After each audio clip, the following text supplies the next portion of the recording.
Bien, Jean-Philippe, je voulais te voir pour te dire un grand bravo. Hein, on a atteint la fin du mois, les résultats sont là, hein, au niveau commercial, donc c'est bien. Bon, c'est vrai qu'aussi il y a de bons produits, et puis je t'ai quand même coup de pouce, hein, j'étais là pour t'accompagner. Écoute, au vu des résultats, ce qu'on va faire, c'est que je vais te fixer maintenant tes objectifs à 120% pour le mois prochain. Hein, vu que ça a bien fonctionné. 120%.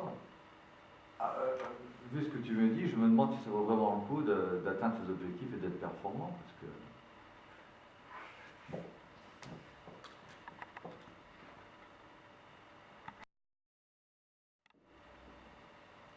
Alors Jean-Philippe, je voulais te voir pour te dire un grand bravo. Hein, c'est la fin du mois, donc tu devais faire 12 000 euros de chiffre. Tu les as atteints. Donc vraiment un grand bravo. Très sincèrement, je suis très content de ce résultat. 12 500 exactement. Tout à fait, tu viens de préciser.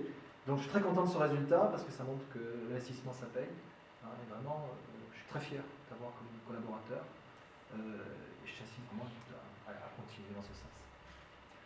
Bien, écoute, je te remercie. C'est vrai que le contexte était difficile. C'est vrai, c'est vrai. On en avait parlé juste avant la réunion. Bon, tu sais que tu peux compter sur moi. Bon, à partir du moment où on continue à travailler dans cette direction, moi tout va bien. Hein. On est très heureux d'entendre ça. Bien, parfait. Alors là, nous avons joué une scène qui est peut-être une scène des plus importantes du management, c'est comment féliciter. C'est vrai que parfois c'est culturel, mais on a tous besoin à un moment donné d'être reconnu par son responsable et aussi d'ailleurs par ses collègues. Alors la question c'est comment réussir une félicitation. Alors, qu'est-ce que tu as ressenti dans la première séquence? Effectivement, la première séquence, on se dit tiens, bon ça commence bien, on a effectivement un compliment, qui est un peu dévalorisé après par rapport à l'aide que tu vas apporter, et puis surtout, moi ce qui me gêne, c'est la fin, en disant, puisque ça a bien marché pour ce mois, tu auras encore un mois, une marche encore plus haute pour le mois suivant. C'est clair. Surtout le point qui m'a gêné, où je me suis posé la question de savoir si ça valait vraiment le coup de faire ces objectifs, en prenant donc le risque de devoir faire plus la prochaine fois. D'accord. Alors dans la deuxième phase, on a joué quelque chose de mieux. Alors, qu'est-ce qui t'a plu? Déjà, on était plus factuel, donc on a vraiment eu un résultat qui a été reconnu. On n'a pas du tout abordé la notion de dire puisque tu as été performant, ça me permettra de te demander plus. Non, il y a juste effectivement une valorisation de l'effort et du résultat. D'accord.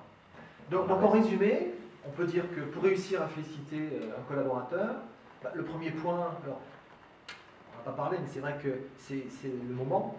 On ne va pas attendre 6 mois pour dire bravo à quelqu'un. Donc là, on est en fin de mois, donc c'est logique d'avoir une action. Les éléments doivent être factuels. On est sur du concret, on n'est pas sur du flou. Il y a une notion, bien sûr, qui est liée à un objectif, ou à l'effort d'ailleurs. Donc dans ce cas-là, c'est l'objectif. Et puis, un élément important, bien sûr, c'est le fait d'être sincère quand on félicite.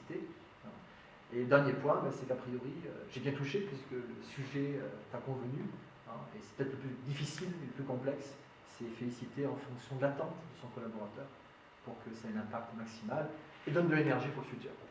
Oui, et pas de l'associer systématiquement à une nouvelle demande ou à un nouvel objectif. Complètement. L'aspect gratuité fait partie aussi d'un des critères importants pour réussir à féliciter. D'autant plus que c'est la fin de l'entretien, donc le collaborateur, à mon avis, retient plus la fin que le début.